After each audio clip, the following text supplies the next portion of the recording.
A Poison Tree by William Blake was published in 1794 as part of the volume Songs of Innocence and of Experience, showing the two contrary states of the human soul. Blake, taking inspiration from the rhythms of contemporary street ballads and the rhymes designed for the moral improvement of children, used these poems to explore his dual world-view. There was the unfallen world, or innocence, and the fallen world, or experience. He saw childhood as a state of protected innocence, which was, nevertheless, vulnerable to the fallen world, embodied in the industrialisation that had been kick-started by the Industrial Revolution, the political oppression of the state, and the moral corruption of the church. In Songs of Innocence, he explores the open and optimistic outlook of early childhood, while in Songs of Experience, from which A Poison Tree is taken, his tone becomes a lot darker and much more cynical. With the scholar Andrew Stauffer describing the poem in 2009 as Blake's best-known depiction of personal anger's destructive effects, A Poison Tree can be read as a cautionary tale, exploring as it does the way in which repressed anger grows until it becomes a force beyond the control of the person experiencing it. Revenge is the inevitable outcome, with the casualties of this not just those at whom the anger and revenge are directed, but also those experiencing the anger itself, as their revelling in the act of revenge only morally debases them further and makes them ultimately more guilty than the original aggressor. The poem has a deceptively simple form and structure.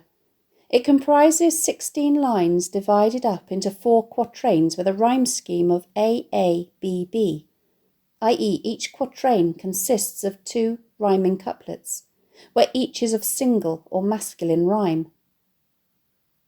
The poem has a base metre of headless iambic tetrameter, dum-de-dum-de-dum-de-dum, i.e. Blake has taken iambic tetrameter, de-dum-de-dum-de-dum-de-dum, but has decapitated it by dropping the very first unstressed syllable from the beginning of the line. Take, for example, the first line, which is in headless iambic tetrameter, I was angry with my friend, and compare it with the second, which is in regular iambic tetrameter, I told my wrath did end. Headless iambic tetrameter effectively gives these lines where it occurs a trochaic rhythm, dum-de, dum-de, etc., although because of the odd number of syllables, they end as well as begin on a stressed syllable. This, in combination with every single line being end-stopped, either with a comma, semicolon, colon or full stop, helps to enhance the poem's forceful tone, which is reminiscent of the jauntiness of nursery rhymes or other poems written especially for children. In fact, the unique structure and rhythm of the first stanza, when compared with the other stanzas, sets it apart from the rest of the poem and almost allows it to stand alone as a proverb in its own right. Blake also uses polysyndeton at the beginning of 7 of the poem's 16 lines, the and always falling on a stressed syllable, which helps to communicate the inexorability of the train of events. Blake's diction is also simple. The majority of the words he uses are monosyllabic, which adds to the poem's sense of childlike simplicity. Vocabulary choices such as the word wrath and images such as a tree in a garden bearing an apple and the fall of the person who takes and eats it are suggestive of the book of Genesis and reminds us that the Bible was central to Blake's upbringing. Blake employs antithesis throughout, such as friend, foe, told, told it not, end, grow, fears, smiles, tears, wiles, night, morning, day, night, which enhances the stark difference between the outcomes of those who air their grievances and those who don't, the duplicity or two-facedness of those who choose to keep their anger to themselves, and the all-consuming nature of anger which is allowed to fester in secret. The first and second stanzas are written in the first person, focusing as they do on the narrator or the I of the poem, while the third and fourth stanzas, written largely in the third person, focus on the tree itself, suggesting that after a certain point, anger becomes an entity in its own right. Once it has been nurtured, it is strong enough to exist by itself, and the person whom it inhabits loses their agency, enthralled as they are to an evil power which results in their enjoyment at the revenge they have taken. Blake, however, does include 17 instances of I, my, or mine, suggesting perhaps that how we initially manage our anger is a personal choice and responsibility. The poem was originally entitled Christian Forbearance. Forbearance is the act of patient self-control, restraint and tolerance in the face of hardships and unjust treatment, and was a central part of Christ's teaching.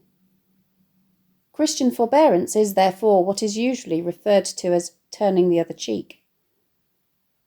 Anger or wrath is considered to be one of the 7 deadly sins, and so restraining it would have been considered the Christian way to act. If we look at how this original title relates to the poem's subject matter, we can see that it is explicitly critical of turning the other cheek, as Blake explores how it amounts to little more than cowardice and hypocrisy.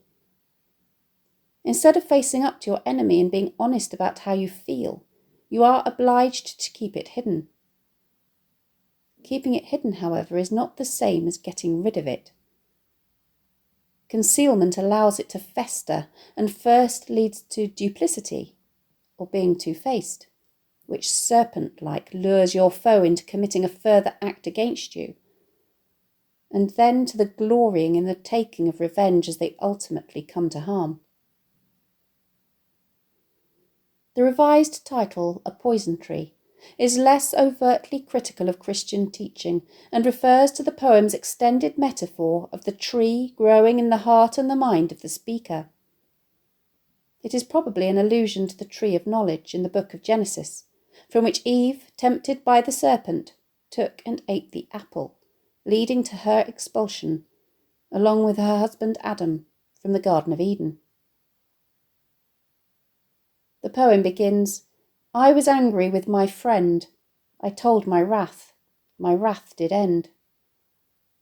The word wrath here is just another word for extreme anger, but is one which crops up frequently in the Bible. The first 2 lines communicate Blake's belief that when you air your grievances, it effectively kills them off. The first stanza continues, I was angry with my foe. I told it not. My wrath did grow. In the 3rd and 4th lines, Blake asserts that if you hold on to your grievances, they fester and continue to grow. Note the way in which Blake uses anaphora in this stanza with the repeated I was angry with my and I told, the catchy rhythm of which is reminiscent of the rhymes taught to children which aimed to teach them moral ways of behaving.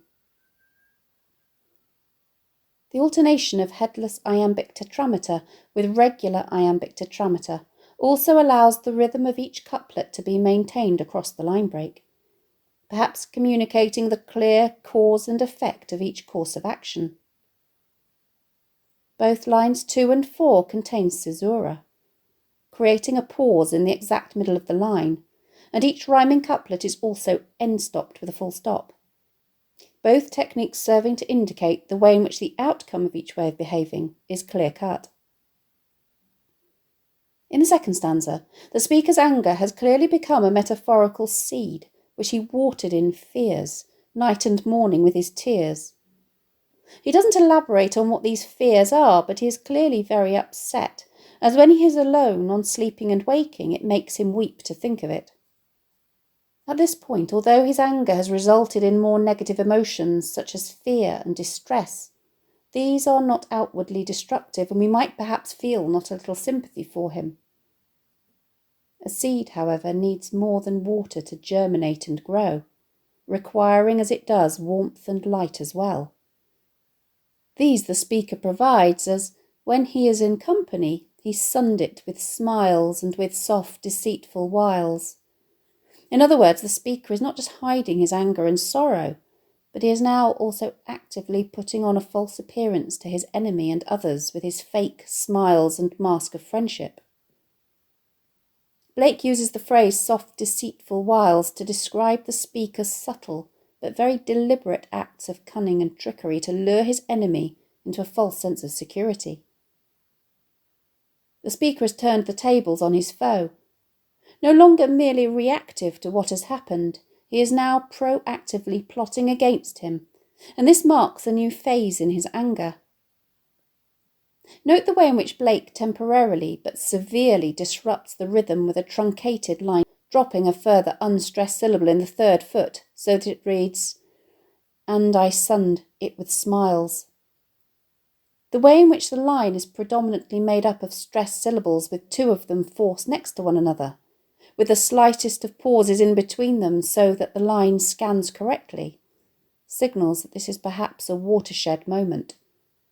Indeed, the seedling now has the ideal conditions in which to grow and take on strength all by itself. Which is what we find it does as we read the third stanza. The growth of the tree is inexorable, communicated by the way in which it grew both day and night, until it reaches a point of maturity where it bore an apple bright. The fruit gets the attention of the speaker's foe who beheld it shine. These lines remind us of the book of Genesis, chapter 3, verse 6, where it is written that Eve saw that the tree was good for food, and that it was pleasant to the eyes, and a tree to be desired to make one wise. Blake's apple is also pleasant to the eyes, as it is beautiful. It's bright and it shines, and the speaker's foe desires it even though, or perhaps because, he knew that it was mine, suggesting that he has been tempted into the sin of covetousness, or the strong desire to possess something that belongs to someone else. This desire gets the better of him, as his foe into my garden stole when the night had veiled the pole. The pole could perhaps be an allusion to the pole star, which in its turn is being used as a synecdoche to refer to the sky. This has been veiled by the night or covered in darkness, allowing him to steal or move quietly and surreptitiously into the garden. We can only suppose that his enemy picked and ate the apple because Blake abruptly switches to the morning when glad I see my foe outstretched beneath the tree. Even though the apple is outwardly beautiful, it contains a deadly poison which kills the person who eats it. Not only this, but the speaker is glad to see his enemy dead on the ground. The moment of death is not one of shock, but of enjoyment at getting his own back. Blake's moral here is clear, that suppressed anger is destructive to all concerned. Anger which may have been justifiable in the beginning because a person has done you an injury quickly gets out of hand if not brought out in the open and addressed. It grows until it takes you over to such a point that you engage in deceitful behaviour.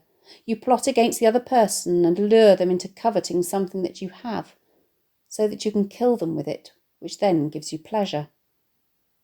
You may have vanquished your foe, but you have morally debased yourself in the process, and, in Blake's eyes, you are far more guilty than your enemy ever was.